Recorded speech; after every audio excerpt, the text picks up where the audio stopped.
Time and temperature, brought to you by your local Honda dealer. I hope you enjoyed the sunshine this weekend because we won't be seeing much sun over the next several days. Clouds have taken over. We also have scattered showers around. Stay with us for all the details. Right now on News Channel 6 at 11, a fire truck overturns in Augusta. We'll hear from somebody who saw that crash. Also ahead, it is Martin Luther King Day. How people here at home and around the country honored his legacy. And using an AED in an emergency, how a law helps protect those who use the life-saving devices, as your news at 11 starts now. Live from Television Park, this is WJBF News Channel 6 at 11. Good evening, everybody. Thank you for staying up late with us. I'm Brad Means. Coverage you can count on begins with an accident involving an Augusta fire truck. It flipped over right in the middle of rush hour in Augusta. News Channel 6's Nikita Dennis has the story. Thoughts and prayers go out to those three firefighters that were injured in this unfortunate accident. Initial reports indicate that they are all done for life-threatening injuries, which we're happy. Truck 2 from Station 10 was on the way to a commercial fire late Monday afternoon. It overturned as the firefighters were headed from Washington Road onto I-20 West. So we had three firefighters, the driver, firefighter sitting in the rear, and the officer of the truck. The accident happened at around 5 p.m. A crews worked several hours to turn the truck over so they could tow it. Oh, well, he was coming around the corner, and he was going like not that fast, but it was like it was the turn that he made, and it flipped it right then and there. And ever since then, somebody was out here, they called the police and stuff like that. Like, we really need to slow down, or if not, it'll keep on being rich like this. And I hope we just slow down. In Augusta, Nikita Dennis, WJBF News Channel 6. Meteorologist Jennifer Tracci in for 10 tonight with a check of our weather. Well, not a bad night, Brad. We had a pretty nice afternoon as well. Beautiful sunset earlier. We started out this Monday morning very cold, though, with a low temperature of 22 degrees, which is well below our average for this time of the year. However, in the afternoon, we warmed up nicely to 64, which is actually above average. So we're going to continue to see temperatures warming up over the next couple of days with a lot of cloud cover. So right now it's just cloudy outside. We don't have any rain. There's our Terry Lambert Hyundai Skyview cam in Waynesboro. Temperatures are in the low 50s, so the clouds are helping to insulate us, keeping us warmer as we go into the overnight hours. 52 in Barnwell, 47 in Millen, 52 as well in Aiken, Augusta at 50 degrees, 51 in Lincolnton, and 53 in Crawfordville. So a much, much warmer night than yesterday. 20 degrees warmer in Augusta, Thompson, and Waynesboro. 22 degrees warmer in Barnwell, 21 in Aiken.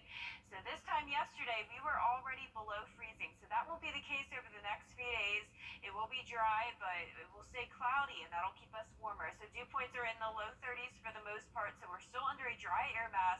But with the help of a southerly wind, that'll increase our moisture. And right now, it's pretty breezy outside. 8 miles per hour in Aiken, 9 in Augusta. Since it's still breezy, that's also helping to keep our temperatures a little bit warmer. So notice the dense cloud cover on satellite and radar, but no rain nearby. We have scattered showers all the way to the Midwest down to Louisiana with some heavy pockets of rain over Tennessee and Arkansas. That's all ahead of a cold front. So that'll pass us tomorrow, bringing us some rain showers by around 3 o'clock in the afternoon with temperatures climbing into the mid-60s. We'll see low 70s throughout the middle of this week with more rain in the forecast. So coming up, I'll look at your futurecast and everything you can expect. But back to you, Brad. Jenna, thank you. Today, of course, is Martin Luther King Jr. Day. President of the FDA has designated Nephron Pharmaceuticals as official action needed, which is the highest level of classification for issues that need to be resolved. The recent medical emergency Buffalo Bills player DeMar Hamlin had during a game can serve as a reminder to everybody to know how to perform CPR and use a defibrillator. An automated external defibrillator is used to help those who have sudden cardiac arrest. Each machine is different. Some will have the instructions written, others will have a recorded message that starts when the box is opened. Well, South Carolina has a Good Samaritan law that allows a person to perform CPR and use an AED without training and without repercussions. The Good Samaritan law helps protect those that are rendering that aid. And and that they are comforted in not having any liability or responsibility for maybe ribs broken or injuries that may be sustained and caused, in the act and service of providing CPR aid to someone. It is not a legal requirement to have an AED, but there are benefits, including grants for businesses that do have one. A University of Georgia football player and a member of the team's recruiting staff died in a crash just hours after the school celebrated winning the national championship. Devin Willock was an offensive lineman. Chandler LaCroix, a recruiting staff member. Athens Clark police say LaCroix was driving a car early Sunday morning that went off a road and hit poles and trees. Willock died at the scene, LaCroix at the hospital. 2 other program members were injured. The cause of this crash still under investigation. Coming up, house fires up during the winter months. How to stay safe while you try to stay warm. Did you want to know the second? Where new vehicles are arriving daily. Buy online or reserve. Select on the dealers. The News Channel 6 mobile app is now even better. Download it today. The live 5x6 Skyview Network, sponsored by Terry Lambert Hyundai. Now, your most accurate forecast with WJBF Live 5x6. Good Monday evening. I hope you had a great day. It's been nice and dry with temperatures warming up in the afternoon. Not too cold tonight. It's definitely chilly, but not as bad as it has been, sitting at 50 degrees. We have a dew point of 30 degrees, so it's still under a dry air mass, but we'll start to see more moisture move in as we go into the next couple of days. Check out this very dense cloud cover across the entire CSRA. Really seeing no breaks in the clouds here, along with some breezy conditions. 9-mile-per-hour winds in Augusta, 8 in Aiken. Now, with the combination of the cloud cover and the breezy conditions, that's keeping our temperatures more mild than where they're typically at this time of year. We're seeing upper 40s through low 50s, so that's preventing those temperatures from dropping. When we have clear skies and calm winds, that's when we're typically below freezing. So right now, 54 in Crawfordville, Thompson and Lincolnton at 50, 51 in Aiken and Edgefield, 52 in Barnwell, 47 in Millen. Now for satellite and radar, we have the scattered showers to the west of us. Really not seeing much thunderstormer activity and haven't had any severe weather today in our region. A cold front will come through across the east coast tomorrow, bringing us a line of showers.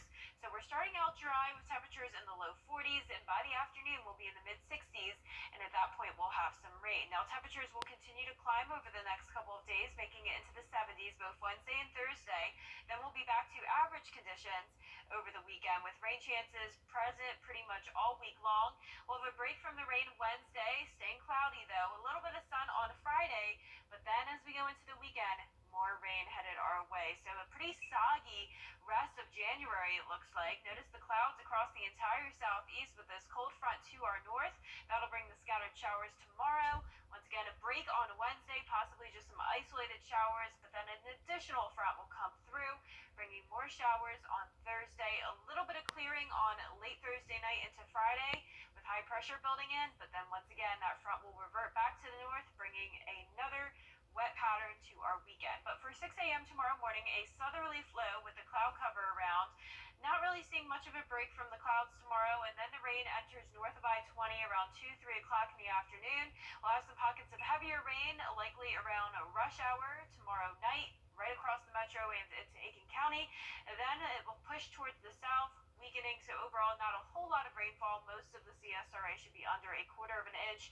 On Wednesday, a break from the rain, but not really seeing a break from the cloud cover, possibly just a couple brief showers. Now Tuesday will be very windy as well. We'll see wind gusts up to 25 miles per hour in the afternoon, once again coming in from the south, so that's bringing in some warmer temperatures, especially for Wednesday.